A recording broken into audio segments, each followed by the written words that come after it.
Hello મિત્રો, તો સ્વાગત છે તમારા નવા મિની બ્લોગમાં. તો અત્યારમાં તમે જોઈ શકો છો ફૂલ વાદળ છે અત્યારે.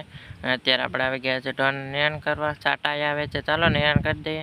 નિયન કરી દીધી, 6:30 વાગી ગયા અને આપણે આવી ગયા ઢોરને અંદર બદલાવા. તો ચાલો અંદર બદલાવી લઈએ.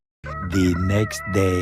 ગુડ મોર્નિંગ બધા મિત્રોને. બીજે દિવસ ઉગી ગયા છે ને અત્યારમાં વાદળ હતું અને રાત્રે વરસાદ આવ્યો હતો એટલે માંડવીના પાંદડામાં ઝાકળ હતો. અને અત્યારે આપણે આવી ગયા છે ઢોરને પાણી પીવા. અત્યારે પાછા સાટા શરૂ થઈ ગયા છે, વાદળ છે. બપોર પછીનો આપણે આવી ગયા છે, ભેંસને સારવા આવી ગયા છે. અને આપણે નિયન વાટતા એ ખડ ઓલીપાના 2 ગાળા છે, આ 2 ગાળા વાઢી લીધા છે. હવે આ 2 ગાળા રહ્યા છે, ઓલા 2 વાઢી લીધા છે. અત્યારે તમે જોઈ શકો છો હરવડું શરૂ થઈ ગયું છે, ફૂલ વરસાદ આવે છે. અને આપણે નારાળી નીચે ઊભા છે, ભેંને સારવા આવ્યા હતા. ભેંને બાંધી દીધી અને વરસાદે બંધ થઈ ગયો, જાડા મોટો હરવડો આવ્યો હતો. તો મિત્રો, આજનો મિની વ્લોગ વિડીયો કેવો લાગ્યો કમેન્ટ કરીને જરૂર જણાવજો. પૂરો વ્લોગ વિડીયો આપણી યુટ્યુબ ચેનલ પીયુ સાહેબ બ્લોગમાં આવી